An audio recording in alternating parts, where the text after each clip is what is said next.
we'll jump on. Our next program comes from Xledger. Xledger is our only gold level preferred partner, and another company with its US headquarters here in Colorado, Colorado Springs to be exact. Xledger is the platform you would look at when you or your client have outgrown Xero or QuickBooks. At least that's my understanding of it. You gentlemen might have more information on that. But that's kind of how I see it's kind of that next level up. So today's session from Xledger, they're going to focus on data silos and the importance of breaking them down for your organization's efficiency. Alan Lamar and Gerald Bauer will be our presenters. Alan has had the fortune of working in and leading nearly every function of a business. Through these experiences and his constant learning and development, he has created a proven philosophy and strategy that builds strong and profitable organizations. His particular expertise is in strategic planning and execution, financial management, business process design, and leadership development.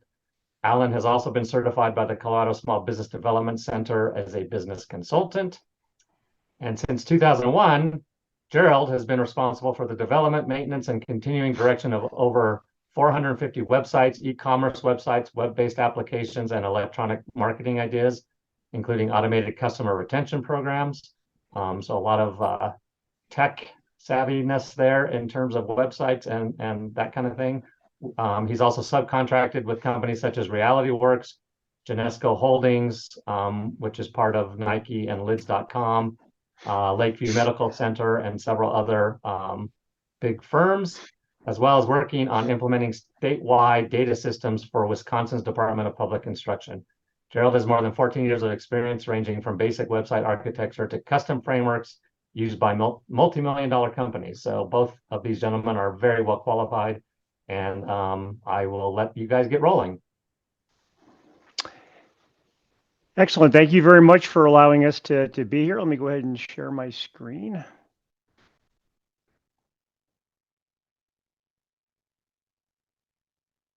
All right, everyone, you're able to see that? Looks good, Alan. Okay, excellent. Thank you. Well, I really appreciate everyone being here today. Gerald and I are excited to have this conversation. Both Gerald and I have approached the ideas of silos from a couple different angles and have had different experiences with that. And really what we want to talk today is, data silos in a business, what they are, why they occur, what they can do to a business, and what can be done to reduce or eliminate them. The idea of a data silo, whether intentional or unintentional, sometimes they're intentional for privacy reasons, but is where a particular person or a particular group or a particular department, a team within the business has a set of data that's not available to the rest of the organization. And so that may be by design, as I said earlier, for privacy reasons. Oftentimes, it's just because somebody decides to use a particular application that they think is important or useful to their particular department. But what ends up happening is that information becomes siloed into that one organization. It's not available to the rest of the organization. And so you end up with a lot of the issues breaking down as far as to what those problems are. So what's the problem with a data silo? Gerald, with your experience, can you kind of just give a couple brief ideas of why you see these as problems in your experience? Yeah, absolutely. And thanks to COCPA for the introduction. I guess what was not in my updated bio, and I've been pretty lackadaisical about updating that. Maybe that was from LinkedIn, but where I've spent a lot of my time over the last decade is actually growing Mission Tracker, which is essentially an ERP system for nonprofits, specifically homeless shelters, for managing the guests that they serve on a daily basis. And some of our largest clients have 4 different facilities with 2,000 beds available to fill each night. And so when it comes to data silos, even with respect to those organizations, they have finance departments, they have security teams, they have case management teams who are providing the day-to-day counseling, the day-to-day assistance or delegation of services. They have a donor development department. So these are the folks who work tirelessly to represent that nonprofit with respect for different funding sources, whether they're grants that they're applying for, or other one-time state programs that could be available that the nonprofit may qualify for. So just within the organizations that we serve, there's a gamut of different departments that actually all need data with respect to the performance of their organization. How many guests did we serve last month? How many guests did we serve last year, over the year before? How many particular meals did we give out, or how many classes did we provide to folks, or how many driver's licenses did we get reissued for this particular subset of the population? And as you can imagine, the needs of a security team differ greatly with respect to that set of data than the needs of, let's say, a donor department who has a position there funded like a director of donor development.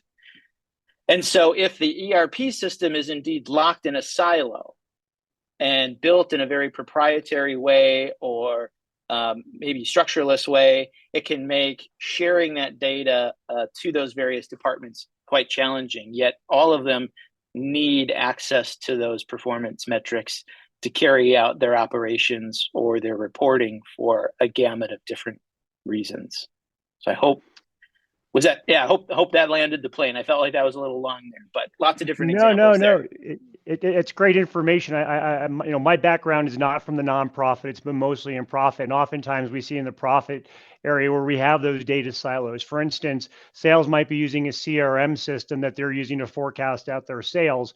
But operations, the people who have to deliver it, never get to see what's coming down the pike. Either are we ramping up our sales, we declining in our sales, and giving them the ability to prepare Grace. So it's refreshing to know it's not just a for-profit situation, that we have these data silos both in the profit and nonprofit world.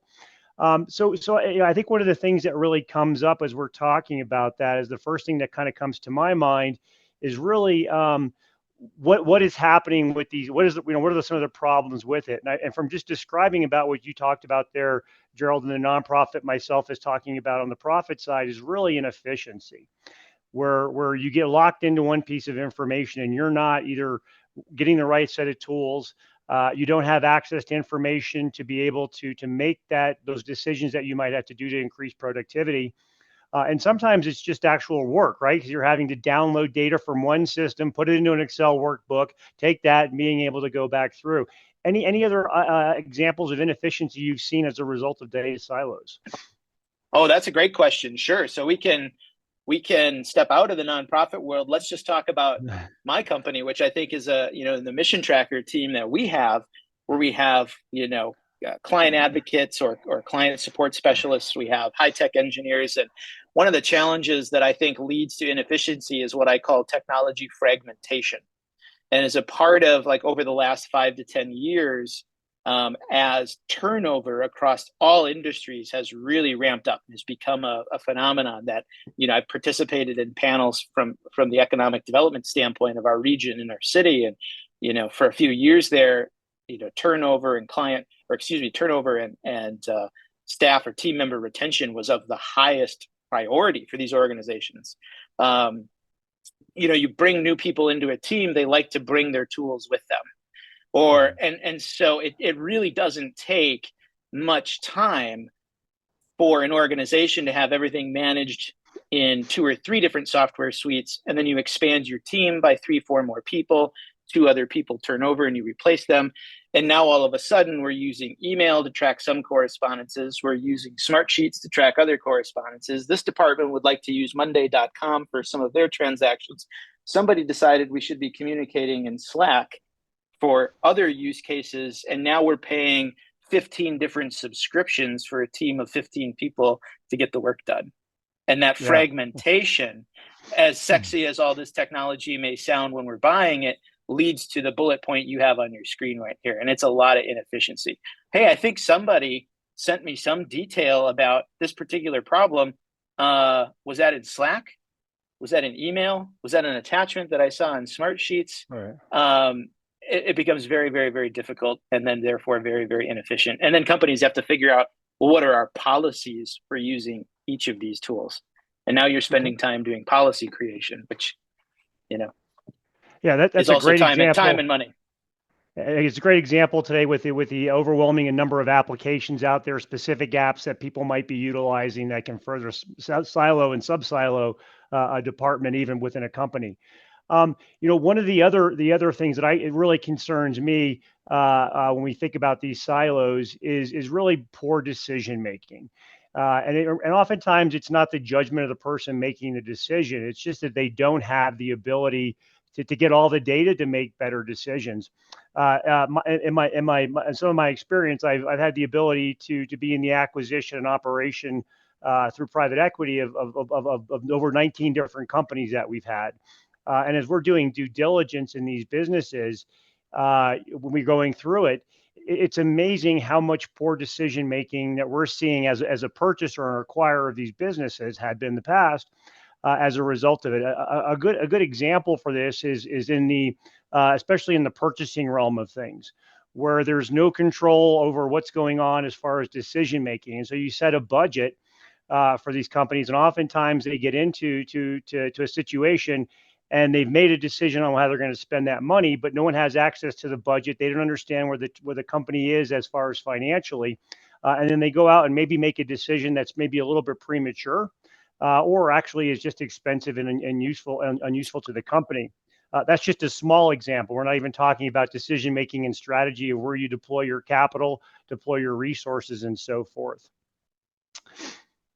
Another factor that comes across is just day to day into the miscommunication, and I think you did I think you kind of led up to this, Gerald, when you're talking about all the different communication tools that people could be on, and conversations that might be going in concurrently, but you're not involved into. You have an example of something like that where somebody's using a Slack channel or possibly email, and those data silos that can occur? Well, not any real specific ones that I would get into, but just that use case itself of, specifically with Mission Tracker, we are a HIPAA compliant software company. So we have a level of regulation and a very, very strong dedication towards maintaining a culture of security.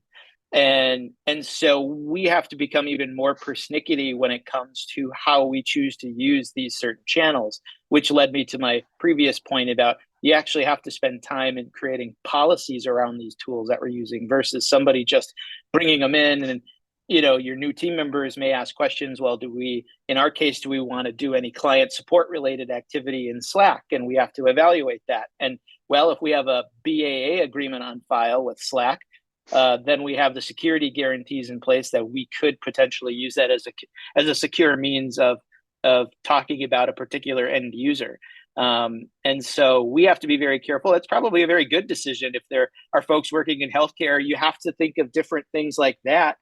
And, in how things could be miscommunicated or opportunities to do course correction. You might have a team member put something in a channel that, we've all been a part of a reply all email that shouldn't have been a reply Right. all. So, that's an example that's, we all learned that early in our careers, I imagine, to be careful which reply button we're using. But, in terms of, I don't know if you're asking for like actual examples of loss or anything like that, but I think it just comes down to every year evaluate the tools that are within your technology stack. And even if you commit to writing a one-pager about how we as a team agree to use these tools, it helps reduce the questions, because every time you bring in a new team member, they're going to have the same questions. What do we use this tool for? And how does it differ from this tool? And it also helps police or safeguard some of those things from happening that may be unsavory, particularly in high security environments. And now we'll get into some new stuff too, real quick, and I'll leave this here. Be careful what information you're putting into AI-driven tools. Yeah, that becomes public knowledge very quickly. Yes, it does. You're voluntarily sharing your corporate secrets and your intellectual property. Absolutely. That's right. Great point. Great point. And is there time for an example on that, or do you want to move to the next one? Sure. Well, let's maybe come back to that one, because we got a few more things I'd like to just discuss here. Yeah. So another area that I often see with this is that, this day and age, we hear innovation, we hear you've got, if you're not growing, you're falling behind. Lots of terminology and ideas about that. But the reality is a company being able to innovate. Our markets change very quickly, pricing points change. There's lots of outside external pressures coming into the business, where we have to be thinking about innovation to be able to not only just be more successful today, but also how do we be successful tomorrow. One of the areas that I see this reduced, these data silos create these reduced innovation, is where just one department is seeing something that's not that the rest of the company isn't doing it, and they might be aware of it, but there's not a communication channel to do that. A good example is you might be on the sales and marketing side. You may have a very focused market. You're going through that, and all of a sudden you're noticing that you're not closing the deals you had before. Something's changed in the market, either a new competitor that's come out and been able to provide some functionality, or a price point that's different than you. And that becomes very siloed and myopic in that sales department. And then we're not getting the other input from our other departments to come in, operations, our finance team, probably our customer support team, to help us to come in and start thinking about how can we constantly innovate and change our product? Where are there opportunities to grow and improve in our business, to be able to, one, be proactive in trying to offset that, the potential of competition coming in and taking us over. But when it actually happens, we're reacting to it as opposed to being proactive into that. And so that kind of leads us really into the next one, which is a slower response, either to a client, to the market changes, to what's going through that, is that we just don't have that full 360-degree view of what's going on in our business, but what's also going on in our market. Anything to input on that one, Gerald? Yeah. I mean, it can. I think companies like ours are spending a lot of time trying to be thoughtful about what we're putting into our product versus playing the game of trying to keep up with everybody. Correct. Yeah, if that makes a lot, sense. Yeah, it does, and I think that's one of the things we treasure in technology, is trying to be able to provide innovation, some disruption, as like a lot of people like to throw out there. But in a lot of our other staid for-profit businesses, you kind of get into it, and you may not have the ability to see all those different channels, and so sometimes you can get caught off in the market where you just weren't prepared for it because you were lacking the information or didn't have some type of ability to see changes that were maybe just we take as one-offs, but we, after having being able to get and see the data, you can see a pattern that this market is slowly eroding, and you need to repivot in your business and either increase your offerings or start looking at different ones. I think the other thing that can happen with this, as far as innovation and just slow response, could be customer dissatisfaction, right? So if one group is getting information from a dissatisfied customer, maybe they're out soliciting it, or they're getting it directly from the customer. Is that information getting across to the right people who can make decisions to help change that? So if we're slow in response to getting phone calls through, or we're slow in response to delivering orders, the people who can make those changes and understand what the causation of it is, and be able to provide a solution, are they getting into that information, or is just support aware that they have an unhappy customer base, and that becomes cancerous because we don't solve those problems. I think you covered this one a little bit earlier, talking about HIPAA and what you got to be careful with. It's easy to share information that can not only hurt you, but you could also set up an information or share information that puts you in some legal jeopardy, especially this day and age with privacy laws, whether it's medical or even, as we're seeing more within like Europe, the GDPR, California's privacy laws for consumers, and being able to own that data. So anything you have to comment on that one? Not more than I originally did. Okay. I think for the folks in attendance today who are abiding by levels of compliance, and of course there's lots of levels of it. It's not just HIPAA. SOC 1 and SOC 2 compliance is becoming ever more prevalent in the organizations that we serve. You just always have to keep those things top of mind when you have team members eagerly wanting to bring something new into your equation or your tech stack. Excellent. Yeah. A couple other ones we'll kind of go through in the sake of time here, but you mentioned it early, employee frustration. What tool do I use? When do I do? Who do I communicate what to at what times? So those silos can create that.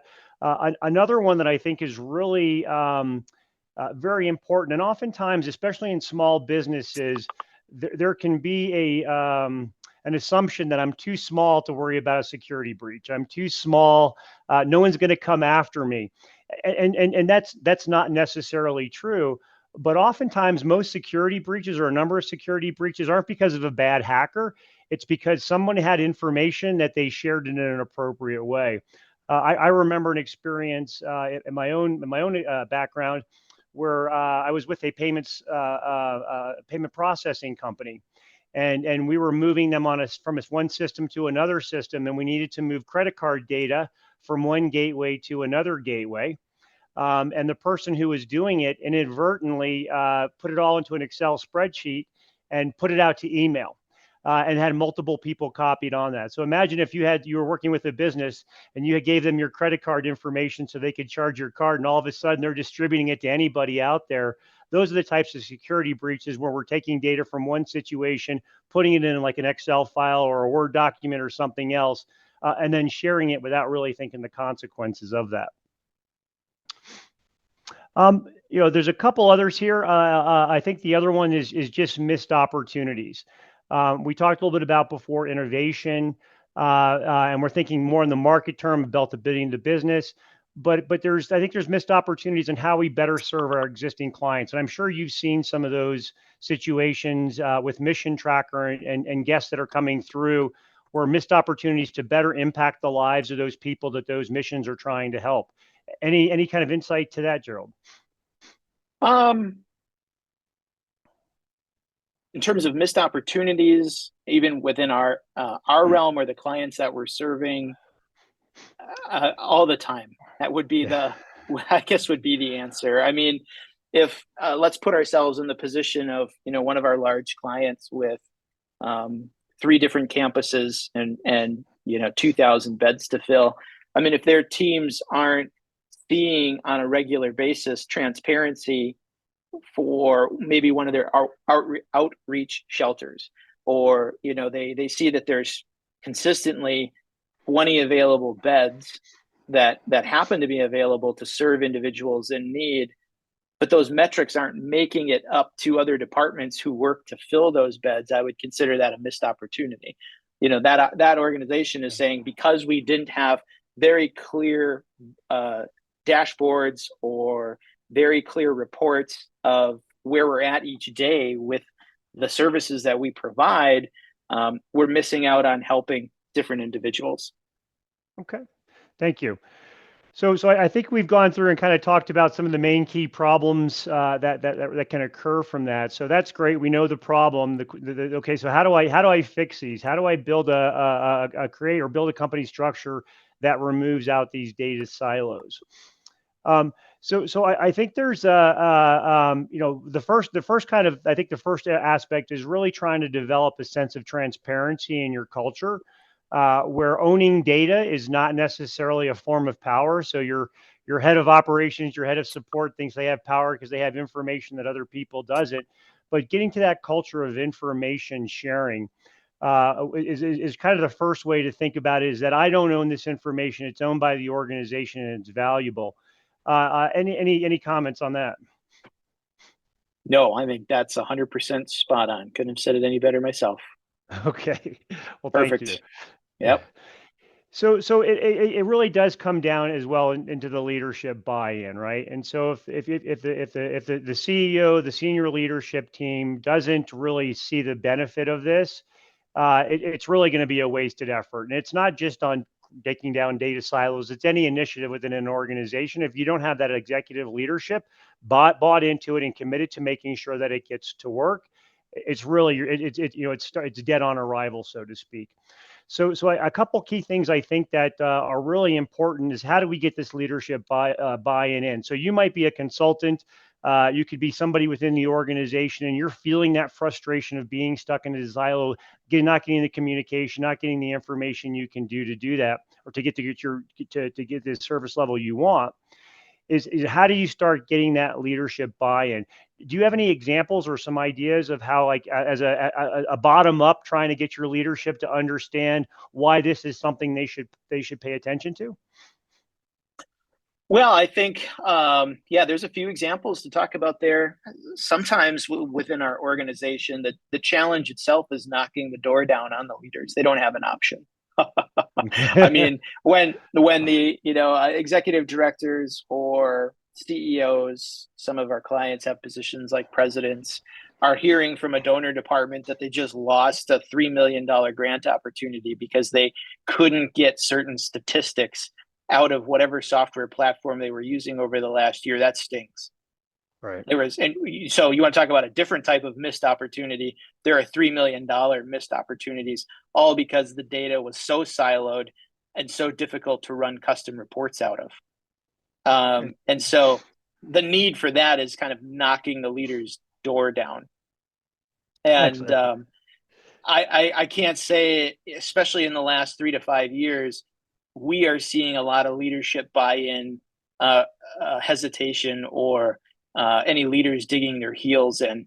It just depends on the size of the organization. I think most leaders we're working with understand the importance of having, in their particular case, siloed data in a system with some limited means of sharing it in constructive and compliant ways.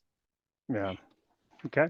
And just a caveat to the leadership buy-on thing, and some of the things that I sometimes see is to why it's challenging to be able to break down those silos, is sometimes especially the executive leadership can have strong managers in the business who are very opinionated and can be very territorial.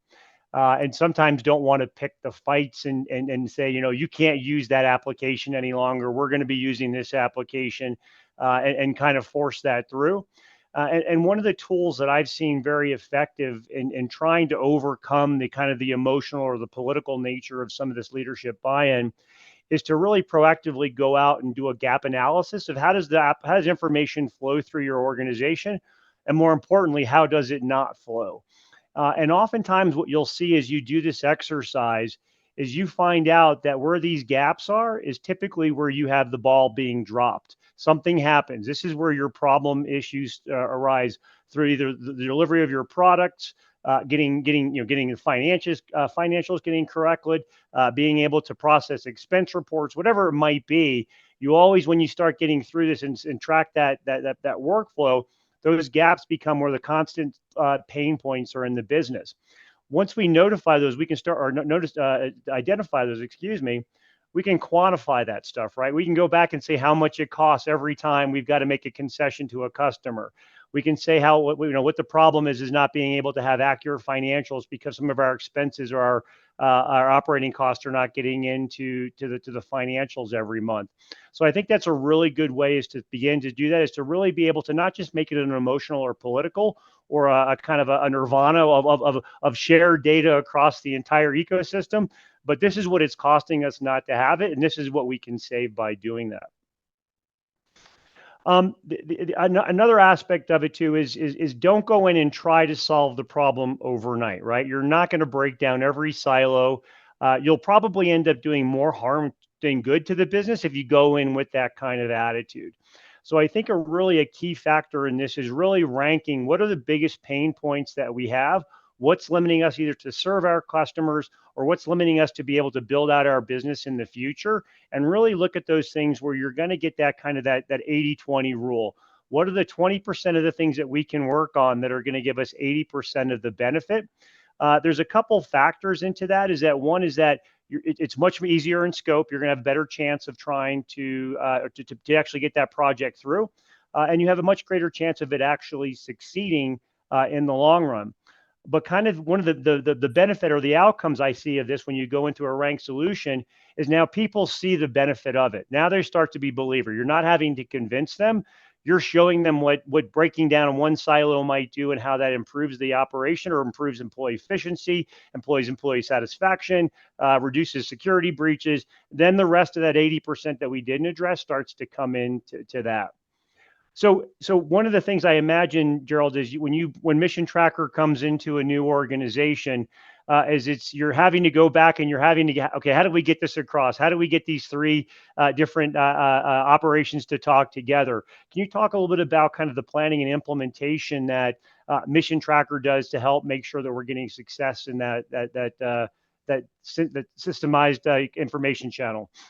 Yeah, absolutely. For some of our larger clients, we propose either a 5-day or a 10-day implementation consult, where we do a little bit of the gap analysis that you mentioned in the presentation here, and then we spend those days meeting with the various stakeholders to accomplish kind of a series of KPIs or key performance indicators they would like out of the data set that Mission Tracker would be collecting. And then, and that's just to do the implementation, data gathering, and the plan.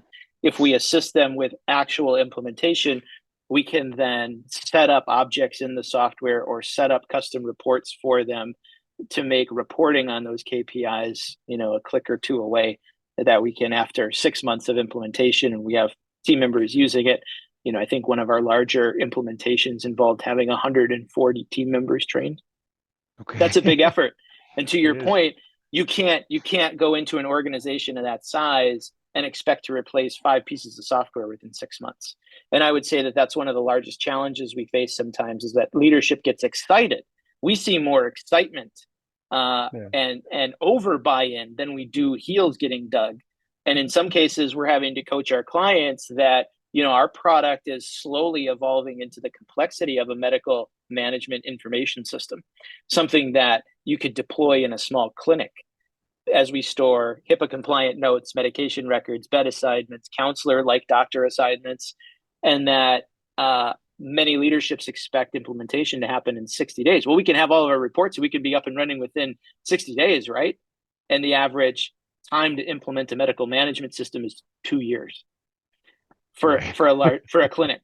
Sure. And so some examples, little something there to kind of chuckle at, but we're doing a lot of expectation resizing or right sizing expectations for the complexity of what we're doing as a part of our planning and implementation. Well, that was perfect. You teed me up for my next suggestion, which is really you got to create a feedback loop, right?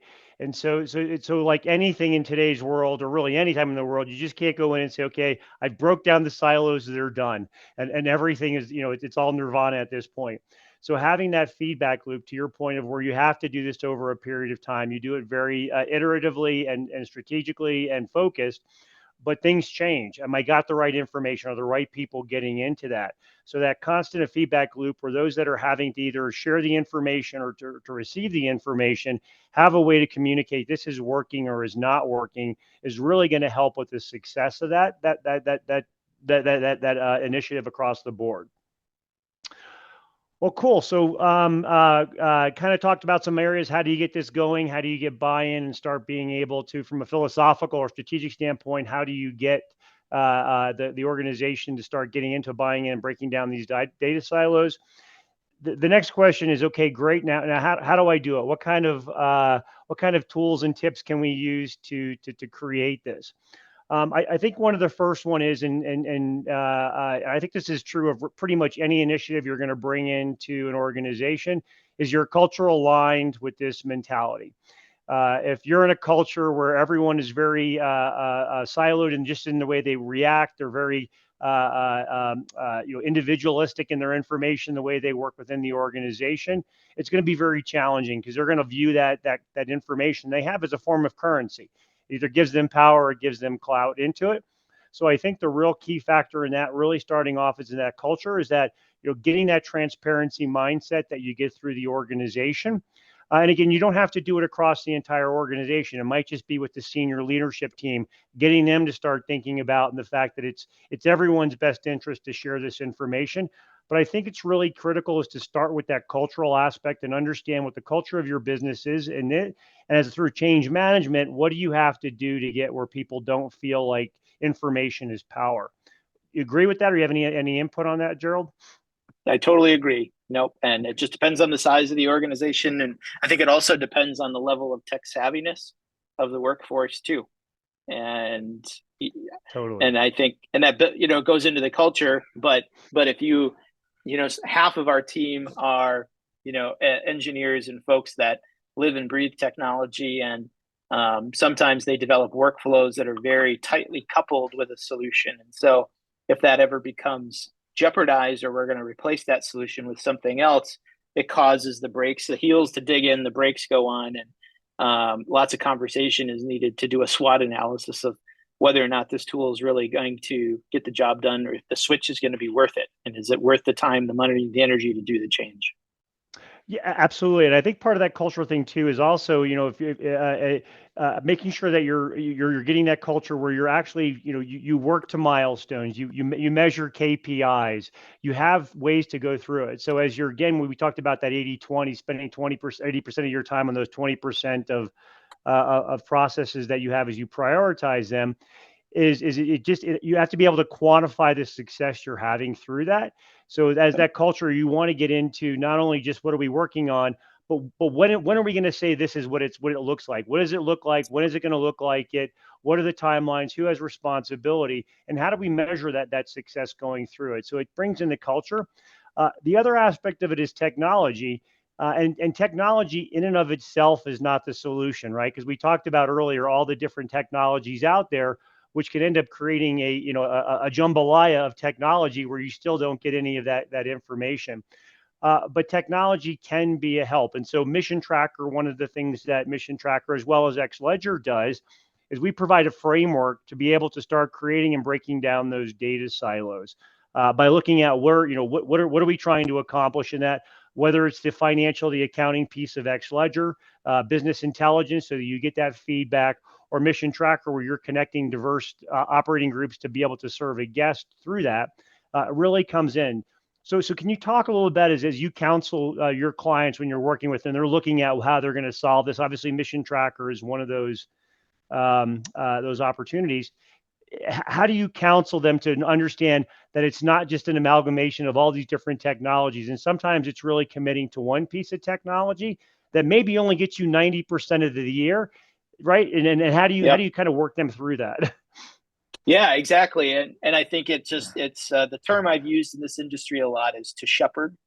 And we very much shepherd our clients into thinking along those lines, and that there are very few pieces of software out there that check every box that somebody is looking for. And that results in frustration, or it results in buying multiple solutions. And if you dig into a particular solution, sometimes there is an answer to a workflow within the software they already have. They just haven't had the time and resources to dig into it. Exactly. And that's part of what we shepherd too, if that makes any sense. And then on top of that, I think, and maybe you've got a slide up ahead here that may talk about that, but the work we're doing together is quite cool, where we have made read-only views of our customers' operations data available. And that then serves as a compliant, very important for us, because we mask any data that would be considered PHI or EPHI. So it's a compliant source of data that then could be used to connect to, whether that's sending secure data into Xledger, which we're working on. So, or it's using other tools like Tableau, as some of our clients are investing in high-powered data analysts to chart and dashboard away on a full-time basis. And so when our clients are investing in a position like that, which sometimes can be north of six figures in terms of a FTE cost, you really want to make sure you have all the data that person needs to carry out all of the charting. And so we can shepherd them along creative solutions like that. That are compliant yet easily accessible. Today, everybody can make an assumption that all this stuff should just talk through APIs, and APIs can work. The notion of APIs get very interesting when it comes to governing a software solution that is HIPAA compliant. You have to be very careful about the data objects you're allowing in and out of those API endpoints. And I'm sorry, good. No, I was just going to say, one of the roles that I also have as a director for Northwestern Bank. I help oversee, $750 million in assets for a regional bank in Wisconsin, and our director training this year with respect to technology and cybersecurity involved APIs, and that APIs is actually like one of the top 3 areas of scrutiny for cybersecurity auditing. Yeah, and that's a really good point. And so whether it's your existing technology you're in that you kind of look at as kind of your base or your proprietary, your main software within the organization, or if you're out shopping it, it's really important to understand who your technology provider has partnerships with and integrations today. I think there's sometimes this false sense of security that if you have APIs, you can connect to anything. Well, it's not always that easy, right? So it's a lot of times you still have to have some relationship between the two companies, being able to get their time and their attention for them to finish those APIs. So the software you may have an API. The other software you're implementing may have an API, but there is no integration point at that, and it requires somebody to do that. So it's important to really know the APIs, but also to look at who are the partnerships like Mission Tracker and Xledger has, that they're already working together. There's a line of communication so that if there's something that doesn't just out of the box happen and you need that for your organization, how do you get that? I think the other point of it too is even if the software you have in place today, I see this oftentimes, and I've seen this through my experience, is someone purchases software, they implement 20% of it just to get the work done, to get everybody started and going through. And then they kind of just look at that software as being, that's all they're using out of it. We see this with Xledger, is somebody will get going through, they're getting their GL, AR, AP, all those other aspects of through it. And then all of a sudden we'll find out that they went out and just entered a contract with Expensify, third-party company to handle expenses. Well, that was already directly, and they're calling us to see if we can do an integration between Expensify and this other and Xledger. And we had full mobile expense reporting with pictures and everything else that was already within the system. They didn't have to spend any additional money with Expensify, and it all just flowed through it, and you weren't having to figure out workflows. So technology is great. Make sure you understand who your technology providers are, who their partners are, what kind of relationships they have, and don't assume that you have to always go out and get a brand new shiny object to get that. Sometimes it does require that, depending on what you're doing. But really look at it from the technology size point, and just don't go out and think there's always necessarily one solution that's going to fit everything, and bring that through. So that's really a number of kind of things we talked about as tips and tricks. We're getting down here close to the end of our time. I think it would probably be good, if you don't mind, Gerald, we can open up for some questions if anybody has those. Oops. If you have questions, I'm sorry, please go ahead and send those into the chat, and we'll be glad to answer those as best as we can. And thanks, Suzanne DeVore, for the compliment there. I'm glad it's helpful. Thank you. Yes, thank you, gentlemen. There's a lot of information in there. Maybe you did such a good job that there are no questions. I've got a term for this, Alan. You don't know me long enough yet, but this was one of my favorite terms. We call it a mouse drop. Right. We can drop our mice. Yeah, it kind of looks that way. I'm not seeing any. Oh, there's one. There is a question. Okay. I don't know if you want to read it. Can you comment on who all in your organization should have access to the system? I'm not quite sure. Board members event, different levels of access. Yeah, I think, especially sometimes in a not-for-profit or nonprofit, I think that's true. I think that's a really good question, and I think there's that fine balance between where you give you break down the silos, you give transparency and access to information, to the other side where you end up giving so much information that people end up getting lost into it. So I think there's a couple different ways of looking at it. And really, I think it's partly understanding what is their role in that organization and what information do they need to have to make good decisions and build it on that. I've seen organizations where you end up giving everything to everybody, and it just becomes, it's like trying to eat at a buffet, right? You just have too much into it. Drinking from a fire hose. Yeah, there you go. That's another good way to describe it. Yeah. So I know it's not nuanced or specific, but I really think the key is to really understand the roles. What information do they need to make good decisions in the area? And talking about board members, they're getting information, they're giving feedback on it. They don't have the time to go through and read through, just tons and tons of copious notes and data information. What are the key things that they need to understand? Any comments on that, Gerald? From you, you obviously work with a lot of boards and missions, so and being a Yeah. board member yourself. Yep. Yeah. So it's a gamut. I think a system just needs to have a very solid, what we call access control list, or ACL system, to build out user permissions to go into the software. Our clients can create user accounts for board members and just limit their access to 2 or 3 reports in the whole system without jeopardizing any of the other information, or without having, board members clicking around into things they shouldn't be clicking into. And even that's provide a pathway for more streamlined access to data. The board of directors can meet, log into the product, run a couple of reports, and get a real-time update. We have other clients who actually chart out KPIs on a very large dashboard, and they keep it in their donor department conference room on a 60-inch TV, and it's updating real time. Then we have a CEO in your neck of the woods, actually, Jack Briggs of the Colorado Springs Rescue Mission, sees his data updating every 5 minutes on a custom Microsoft Power BI dashboard, so he can see beds that are being filled up in real time as he's walking around the campus. Yeah, and that's a great point, and that's again where technology can kind of help in. So kind of what's the high level information they need, and we do that with Xledger. So we have a number of dashboards that we provide into. A number of our clients have multi entities, maybe they're dealing with multi currencies. And so they're trying to get consolidated pictures. Well, the board member might just want to see the consolidated information. They don't want to see the P&L or the sales ratios or whatever the detail might be for all the individual ones. So, utilizing the right technology where you're able to aggregate all that data, put it into a very simplified dashboard that gives them the high level decision to be able to say, okay, do I need to manage this by exception? Do I need some more information, and be able to drill then down into that? That's another way of managing information across the board, where you get just what you want and you don't have to kind of drink from the fire hose. If you got enough of it, you can move on. You don't have to read through reams of reports to get better insight. All right. I don't think we have any other questions before we wrap up here. Yeah, nope. And we are pretty much right on time.